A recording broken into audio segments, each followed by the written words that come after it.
ಬೆಂಗಳೂರಿನ ವಿಕ್ಟೋರಿಯಾ ಆಸ್ಪತ್ರೆಯಲ್ಲಿ ರೋಗಿಗಳಿಗೆ ಸಮರ್ಪಕವಾದ ಚಿಕಿತ್ಸೆ ಸಿಗುತ್ತಿಲ್ಲ ಅಂತ ಹೇಳಿ ದೂರಿನ ಹಿನ್ನೆಲೆಯಲ್ಲಿ ನೆನೆ ಲೋಕಾಯುಕ್ತ ಉಪಲೋಕಾಯುಕ್ತ ಸಾಹೇಬರು ಭೇಟಿಯನ್ನು ನೀಡಿದರು, ಪರಿಶೀಲನೆಯನ್ನು ಕೂಡ ಮಾಡಿದರು. ಈ ವೇಳೆಯಲ್ಲಿ ಸಮಸ್ಯೆಗಳ ಸರಮಾಲೆಯೇ ಹೊರಬಿದ್ದಿರ್ತಕ್ಕಂಥದ್ದು. ಈ ಕುರಿತು ನಮ್ಮೊಂದಿಗೆ ಮಾತನಾಡೋದಕ್ಕೆ ಟಿವಿ9 ಜೊತೆಗೆ ಉಪಲೋಕಾಯುಕ್ತರಾಗಿರ್ತಕ್ಕಂಥ ಎನ್ ಫಣೀಂದ್ರ ಸಾಹೇಬರು ಇದ್ದಾರೆ, ನ್ಯಾಯಮೂರ್ತಿಗಳು. ಅವರನ್ನೇ ಮಾತನಾಡ್ತಾ ಹೋಗ್ತೇನೆ. ಸರ್, ನಿನ್ನೆ ನೀವು ವಿಕ್ಟೋರಿಯಾ ಆಸ್ಪತ್ರೆಗೆ ಭೇಟಿಯನ್ನು ನೀಡಿದ್ರಿ ಸರ್. ಸಮಸ್ಯೆಗಳ ಸರಮಾಲೆ ತೆರೆದುಕೊಂಡಿರ್ತಕ್ಕಂಥದ್ದು, ಪ್ರಮುಖವಾಗಿ ಏನೆಲ್ಲ ಸಮಸ್ಯೆಗಳು ಎದುರಾಯಿತು ಸರ್?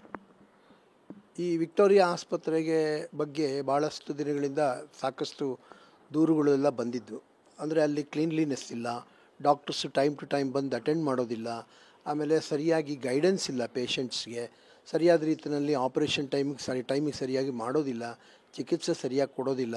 ಆಮೇಲೆ ಅಲ್ಲಿ ಇರ್ತಕ್ಕಂಥ ಕೆಲವು ವಸ್ತುಗಳನ್ನು ಕೂಡ ಅಂದರೆ ಫ್ರೀಯಾಗಿ ಯಾವ್ಯಾವುದು ಕೊಡಬೇಕು ಹಾಸ್ಪಿಟ್ಲಲ್ಲಿ ಅದನ್ನು ಕೂಡ ಸರಿಯಾಗಿ ಕೊಡ್ತಾ ಇಲ್ಲ ಅಂತಕ್ಕಂಥ ದೂರುಗಳು ಸಾಕಷ್ಟಿತ್ತು.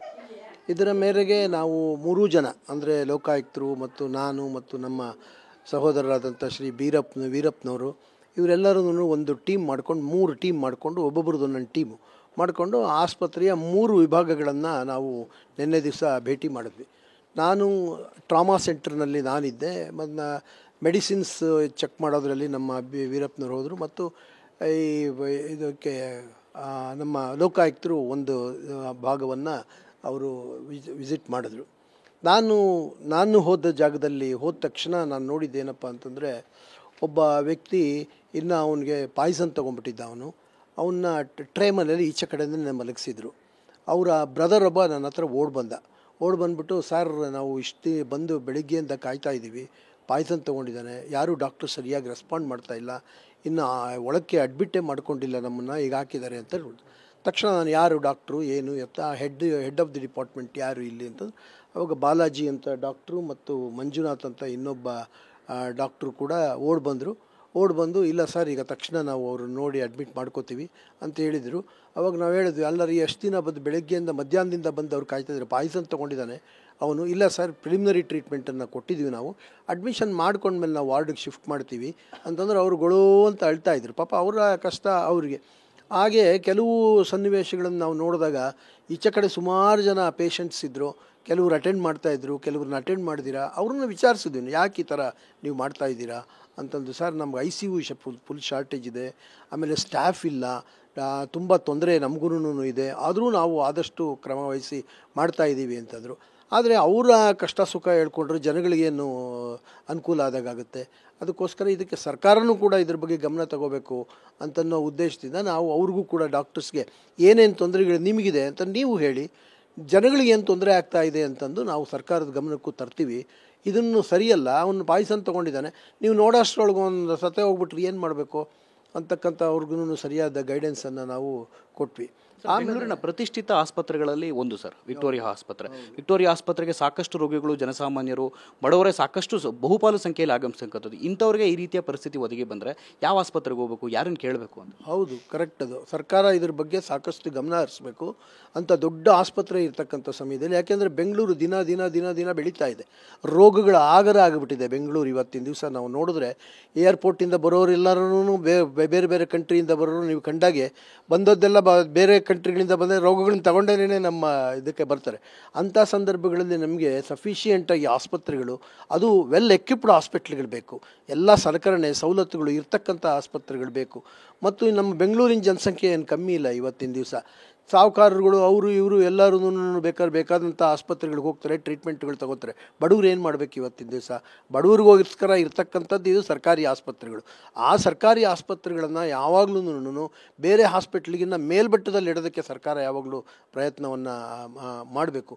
ಇಲ್ಲ ಅಂತಂದರೆ ಜನಗಳು ಎಲ್ಲೆಲ್ಲ ಈ ಕರೋನಾ ಬಂದಾಗ ಬೀದಿ ಸಾಯ್ತಿದ್ರಲ್ಲ, ಅದೇ ಪರಿಸ್ಥಿತಿ ಯಾವ ರೋಗ ಬಂದ್ರೂ ಆಸ್ಪತ್ರೆಗೆ ಹೋಗೋಕ್ಕೆ ಜಾಗ ಇಲ್ಲ, ಆ ಬೆಡ್ ಇಲ್ಲ, ಡಾಕ್ಟ್ರ್ ಇಲ್ಲ ಅಂತಂದರೆ ಪರಿಸ್ಥಿತಿ ಏನಾಗುತ್ತೆ? ರಸ್ತೆಯಲ್ಲಿ ಬಿದ್ದು ಸಾಯೋ ಪರಿಸ್ಥಿತಿ ಬಂದರೂ ಅದಕ್ಕೇನು ಆಶ್ಚರ್ಯ ಪಡಬೇಕಾದಂಥ ಅವಶ್ಯಕತೆ ಇಲ್ಲ.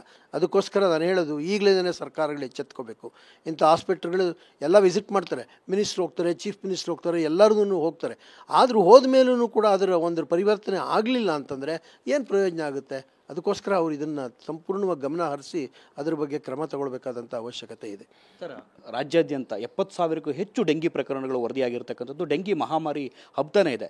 ಇದಕ್ಕೆ ಸಂಬಂಧಪಟ್ಟಂತೆ ಪ್ರಮುಖ ಆಸ್ಪತ್ರೆಗಳಲ್ಲಿ ಒಂದಾಗಿರ್ತಕ್ಕಂಥ ವಿಕ್ಟೋರಿಯಾ ಆಸ್ಪತ್ರೆಯಲ್ಲೂ ಕೂಡ ಈ ರೀತಿಯ ಪರಿಸ್ಥಿತಿಗಳು ಕಂಡು ಬರೋದಾದ್ರೆ ಮುಂದಿನ ದಿನಗಳಲ್ಲಿ ಇದಕ್ಕೆ ಸಂಬಂಧಪಟ್ಟವರ ವಿರುದ್ಧ ಯಾವ ರೀತಿಯ ಕ್ರಮವನ್ನು ಜರುಗಿಸುತ್ತೆ ಸರ್ ಲೋಕಾಯುಕ್ತ?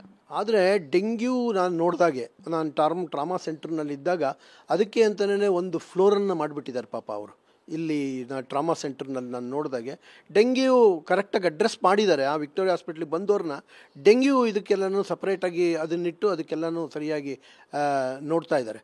ಆದರೆ ನಾವು ಹೇಳೋದೊಂದು, ಯಾವುದೇ ಕಾಯಿಲೆ ಆಗಲಿ ಡೆಂಗ್ಯೂ ಅಂತಲೇ, ಆದರೆ ಡೆಂಗ್ಯೂ ಅಂತಂದರೆ ಸೀರಿಯಸ್ ಕಾಯಿಲೆ. ಯಾಕೆ ಅಂತಂದರೆ ಅದು ಬಂದ ತಕ್ಷಣ ಕೆಲವೇ ದಿನಗಳಲ್ಲಿ ಅದು ತನ್ನ ಇದನ್ನು ತೋರಿಸಿ ಸಾಯಿಸ್ತಕ್ಕಂಥ ಒಂದು ಸನ್ನಿವೇಶ ಇರುತ್ತೆ. ಕರೋನಾ ಇದ್ದಾಗೇನೆ ಅದು ಅಂತಾರಡು. ಅದಕ್ಕೋಸ್ಕರ ಅಂಥ ಸಂದರ್ಭಗಳಲ್ಲಿ ಡಿಟೆಕ್ಟ್ ಆದ ತಕ್ಷಣ ಅವರು ತೀವ್ರವಾದ ಕ್ರಮವನ್ನು ತೆಗೆದುಕೊಳ್ಬೇಕು. ತಕ್ಷಣ ಬೆಡ್ ಅರೇಂಜ್ ಮಾಡಬೇಕು. ಇವಾಗ ಕರೋನಾದಲ್ಲಿ ಬೆಡ್ ಇಲ್ಲ ಇದಿಲ್ಲ ಅಂತಂದಾಗ ಎಷ್ಟೋ ಜನ ಆಸ್ಪತ್ರೆಗೆ ಹೋಗ್ದಿರೇ ದಾರಿಯಲ್ಲಿ ಸತ್ತೋಗ್ತಕ್ಕಂಥ ಬೇಕಾದಷ್ಟನ್ನು ನಾವು ಸನ್ನಿವೇಶಗಳನ್ನು ನೋಡಿದ್ವಿ. ಅದಾಗಬಾರ್ದು. ಒಂದು ವೇಳೆ ಆ ರೀತಿ ಏನಾದ್ರು ಆಯಿತು ಅಂತಂದರೆ ಬಹುಶಃ ನಾವು ಇಡೀ ಸರ್ಕಾರದ ಏನು ಅಧಿಕಾರಿಗಳಿದ್ದಾರೆ ಮೇಲಿನಿಂದ ಕೆಳಗಿನವರೆಗೂ ಅವರೆಲ್ಲರ ಮೇಲೂ ಕ್ರಮ ತಗೊಳ್ಬೇಕಾದಂಥ ಒಂದು ಪರಿಸ್ಥಿತಿ ಬರ್ತದೆ. ಡೈರೆಕ್ಟರ್ ಆಗ್ಬೋದು, ಡಾಕ್ಟರ್ ಆಗ್ಬೋದು, ಯಾರು ಮೇಲಿಂದ ಕೆಳಗಿನವರೆಗೂ ಅಷ್ಟೂ ಜನದ್ದು ಒಂದು ದುರ್ನಡತೆ ಇದೆ ಅಥವಾ ಮ್ಯಾಲ್ ಅಡ್ಮಿನಿಸ್ಟ್ರೇಷನ್ ಇದೆ, ಅಲ್ಲಿ ಡೆರಿಲಿಕ್ಷನ್ ಆಫ್ ಡ್ಯೂಟಿ ಇದೆ ಅಂತಂದು ಅವ್ರ ಮೇಲೆ ನಾವು ಕ್ರಮ ತಗೊಳ್ಳೋದಕ್ಕೂ ಕೂಡ ಹಿಂಜರಿಯೋದಿಲ್ಲ.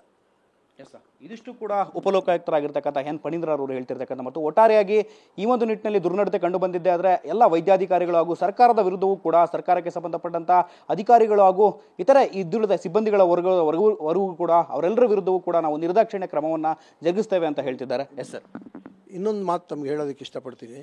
ನಾವು ಏನು 3 ಜನ ಇವತ್ತು ಹೋಗಿ ನೋಡ್ಕೊಂಡು ಬಂದಿದ್ದೀವಿ, ಅವರು ಏನೇನು ಅವರ ಕಣ್ಣಿಗೆ ಬಿದ್ದಿದೆ, ಏನೇನು ದುರ್ನಡತೆ ಆಗಿದೆ, ನಿರ್ಲಕ್ಷ್ಯತೆ ಆಗಿದೆ, ನಮಗೇನು ಕಣ್ಣಿಗೆ ಬಿದ್ದಿದೆ, ಇದ್ರದ್ದೆಲ್ಲನೂ ಒಂದು ವರದಿಯನ್ನು ತಯಾರು ಮಾಡ್ತೇವೆ ನಾವು.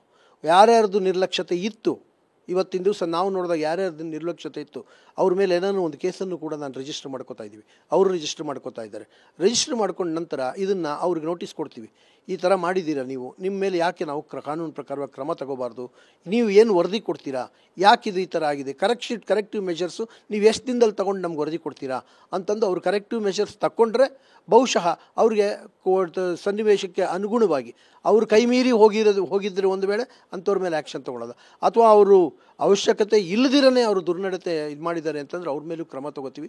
ಜೊತೆಗೆ ಇದನ್ನು ಮಿನಿಸ್ಟ್ರಿಗೂ ಸಂಬಂಧಪಟ್ಟ ಮಿನಿಸ್ಟ್ರಿಗೂ ಕೂಡ ನಾವು ಒಂದು ಕಾಪಿಯನ್ನು ಕಳಿಸ್ಕೊಡ್ತೀವಿ. ಆ್ಯಂಡ್ ಹೈಯರ್ ಅಥಾರಿಟಿ ಯಾರಿದ್ದಾರೆ ಮೆಡಿಕಲ್ ಲೈನ್ನಲ್ಲಿ ಅವ್ರಿಗೂ ಕೂಡ ನಾವು ಅದರದ್ದೊಂದು ಕಾಪಿ ಕಳಿಸ್ಕೊಟ್ಟು ಅವರಿಂದನೂ ಕೂಡ ನಾವು ರಿಪೋರ್ಟನ್ನು ತರಿಸ್ಕೊಳ್ಳೋದಕ್ಕೆ ಪ್ರಯತ್ನ ಮಾಡ್ತೀವಿ. ಅವಾಗ ಏನಾಗುತ್ತೆ ಅಂತಂದರೆ ಒಂದು ಜನಗಳಲ್ಲಿ ಒಂದು ಕೆಲಸ ಮಾಡ್ತಿರ್ತಕ್ಕಂಥವ್ರು ಒಂದು ಭಯ ಬರುತ್ತೆ. ಏನಂದರೆ ನಾವು ತಪ್ಪು ಮಾಡಿದ್ರೆ ಯಾರೋ ಒಬ್ಬರು ಕಂಡಿಡಿದು ನಮ್ಮನ್ನು ಈಚೆಗೆ ಎಳೆಯೋರಿದ್ದಾರೆ ಅಂತಕ್ಕಂಥ ಒಂದು ಭಾವನೆಗೆ ನಾವು ಕ್ರಿಯೇಟ್ ಮಾಡಬೇಕಾದಂಥ ಅವಶ್ಯಕತೆ ಇದೆ. ಇಷ್ಟು ದಿನ ಅಂತಂದ್ರೆ ಒಬ್ಬನೇ ಇದ್ದೆ, ಇಡೀ ಕರ್ನಾಟಕ ಸ್ಟೇಟ್ ಪೂರ್ತಿ ಒಬ್ಬನೇ ನೋಡ್ಕೋಬೇಕಾಗಿತ್ತು, ಜಿಲ್ಲೆಗಳೆಲ್ಲ ಸುತ್ತಬೇಕಾಗಿತ್ತು. ಈಗ ನಮ್ಮ ಆತ್ಮೀಯ ಸ್ನೇಹಿತರು ಇವತ್ತಿನ ದಿವಸ ನನ್ನ ಜೊತೆಗೆ ಬಂದಿದ್ದಾರೆ, ಒಂದು ಬಲಭುಜ ಬಂದಿದೆ. ಇಬ್ಬರೂ ಸೇರಿಕೊಂಡು ಎಲ್ಲ ಕೆಲಸಗಳನ್ನು ಮಾಡೋದಕ್ಕೆ ಪ್ರಯತ್ನ ಮಾಡ್ತೀವಿ ಸಾಹೇಬರ ಒಂದು ಮಾರ್ಗದರ್ಶನದಲ್ಲಿ. ಇದಿಷ್ಟು ಕೂಡ ಉಪಲೋಕಾಯುಕ್ತರಾಗಿರ್ತಕ್ಕಂಥ ಎನ್ ಫಣೀಂದ್ರ ಅವರು ಹೇಳ್ತಿರ್ತಕ್ಕಂಥ ಮತ್ತು ಕ್ಯಾಮ್ರಾಮನ್ ಪ್ರಶಾಂತ್ ಜೊತೆ ಶಿವಪ್ರಸಾದ್, TV9 ಬೆಂಗಳೂರು.